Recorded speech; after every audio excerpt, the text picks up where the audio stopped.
G'day guys, welcome back to another vid. This time we're going to be doing Mars, the red planet. And yeah, unfortunately this one's going to be the last one for a little while until Saturn comes along. I don't know how long it's going to be before that happens, but looks like we can check it out. I don't know, we'll check it out after we've done Mars. So yeah, let's get stuck into it.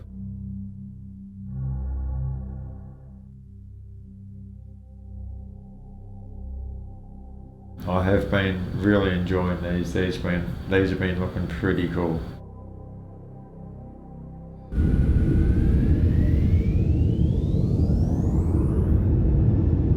Mars. Here we are, heading towards the great Rubicon planet, the fourth planet from our sun. The blood-red sphere named after the Roman god of war is striking to observe.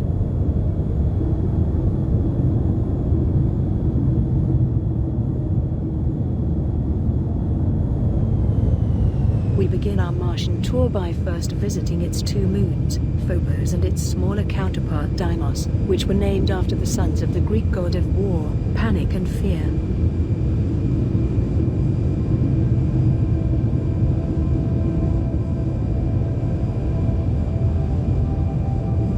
We have our first glimpse of Deimos as it transits across the face of Mars.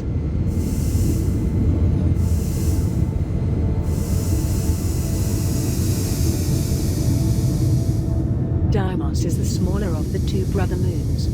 Its bizarre, distorted shape can be likened to that of a misshaped bear.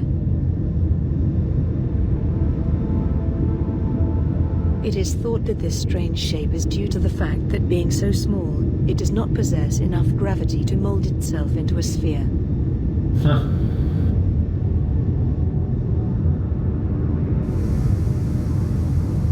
Other than this, it is fairly unremarkable, apart from its craters named after Swift and Voltaire, who predicted the presence of moons around Mars many years before any evidence of their existence. We now visit Phobos. This odd-looking potato-like structure has incredibly low density, and it is thought that it may be completely hollow. It is the darkest non-reflective object in the solar system, and things look rather bleak for its future.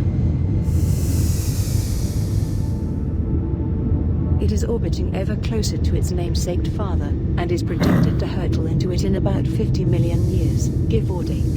And if that wasn't enough, the deep grooves along its surface suggest it is already showing signs of breaking up.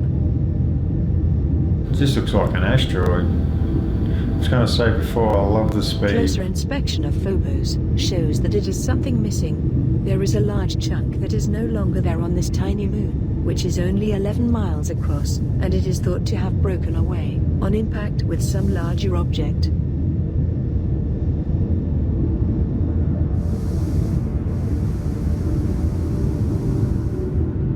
Take a good last look at it. It may not be around for much longer. Bit late, gone. Now let's turn our attention to the main act, Mars.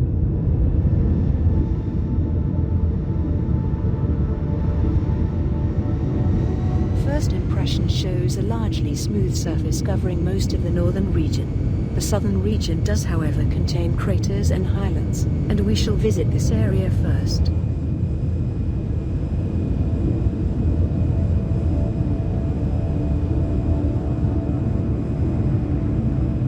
The remarkable color comes from an underlying layer of basaltic rock, covered in a thin layer of rust-like dust. This dust can be thrown up into dramatic dust storms that can cover the planet for days on end, and are thought to be the largest in the solar system.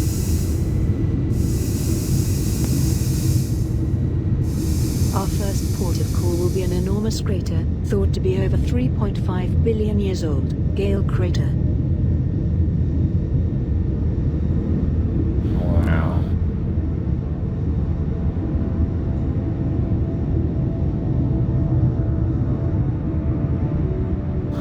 It was Pretty formed cool. when a meteor hit Mars during the early formation of the solar system.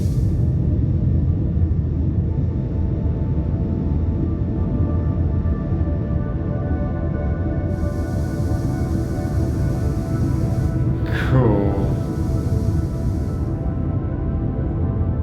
This unique and mystifying edifice, on first examination, is a complete puzzle. How does a mountain come to be situated in a 96-mile-wide impact crater?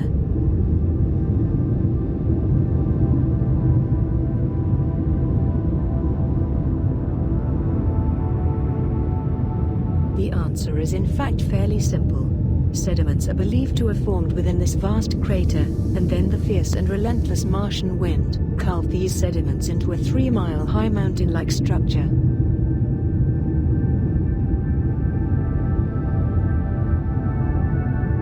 Huh. Mad. Absolutely mad.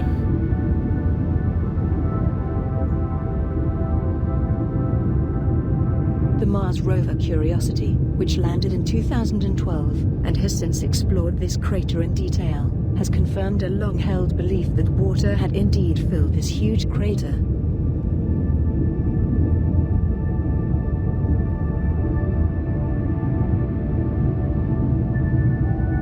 Surprisingly, not only were these beliefs upheld, but the findings seem to suggest that this lake had been in place for millions of years.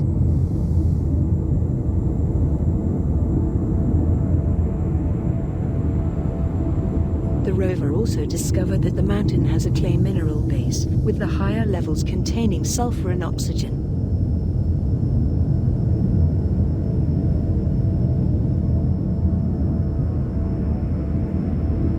There is therefore a substantial possibility that the combination of a prolonged period of water and the minerals found in the surrounding geology may be a sign that life once did exist on Mars.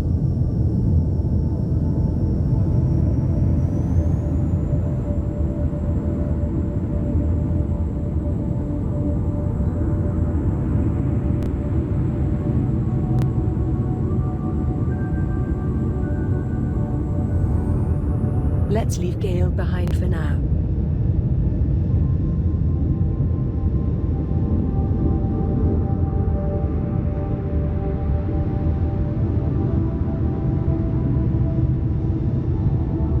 Although smooth from a distance, on closer inspection, the surface of Mars appears to have structures, channels and valleys that appear like islands, but without the water that should surround them.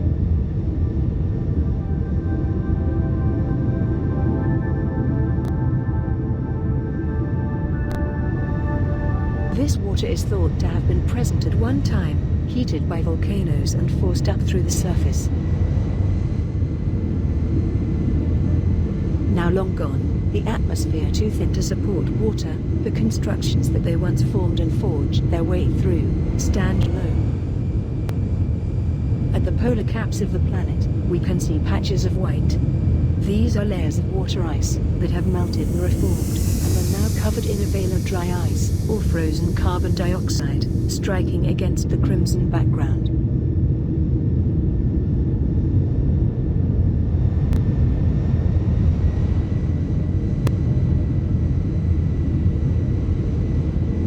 The resplendent Olympus Mons, the highest mountain in the solar system, elevating up at a distance of 88,000 feet, it is so enormous that it reaches above and beyond the edges of the atmosphere.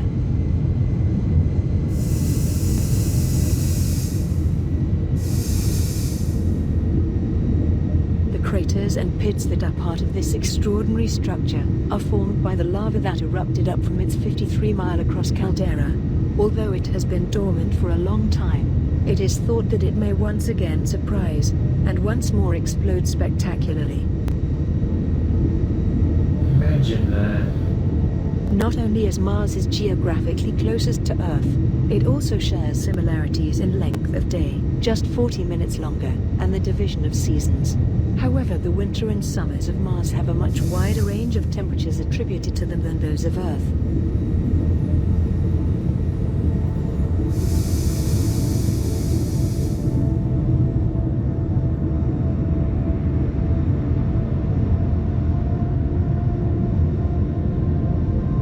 atmosphere of Mars is very thin, about 100 times thinner than Earth's. This, and the fact that it is much further from the Sun, means it is much colder than Earth, with an average temperature of chilling -60 degrees centigrade. However, during the summer days, this can rise to 20 degrees.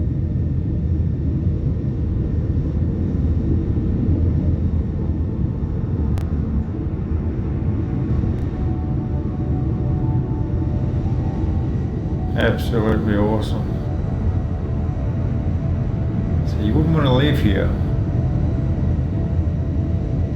For our final stop, we take a flight through Valles Marineris. Let's swing around to set up our approach.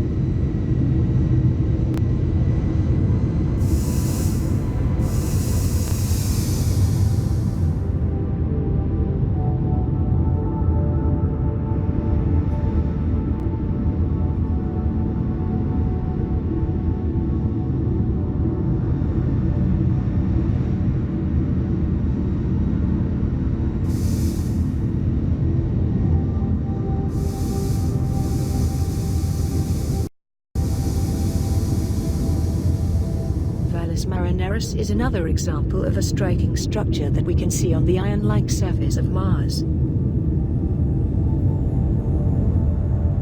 3,000 kilometers long and 600 kilometers across, over 3 times the length of the Grand Canyon. It is thought to be formed as the planet cooled and cracked, and has an impressive 10 kilometers depth.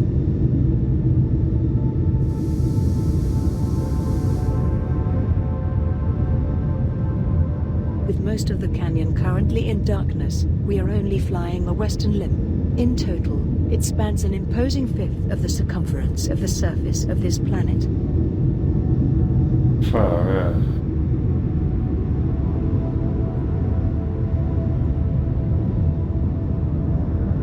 It is so enormous, it can be seen from Earth through a large telescope, and appears as a dark scar. It's pretty fucking awesome on how much we know about Mars.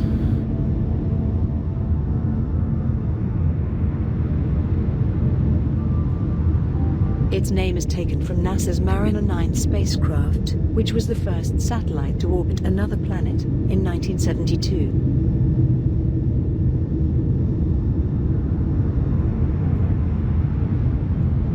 Since the time of the first probes, Mars has been a focus for planetary exploration, with dozens of successful missions, sending back remarkable scientific data.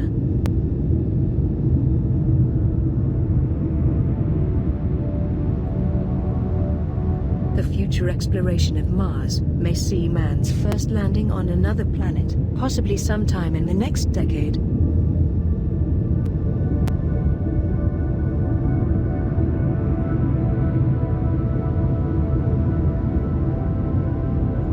I hope you enjoyed this tour, and come back for more, another time. Certainly did. That was awesome. Can't wait for more.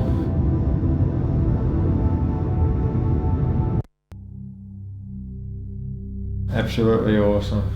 I give this shit definitely 5 stars. This is cool. I do highly recommend give this one a go. I think it was about $4 or $5 on the Oculus store, Australian. So yeah, definitely give it a go. Absolutely awesome. But we'll see if we can suss this out.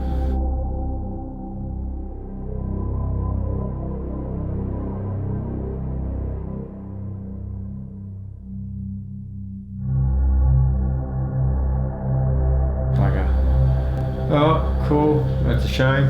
I thought there'd be an exit or something like that. Oh, well, till next time. Thanks for watching.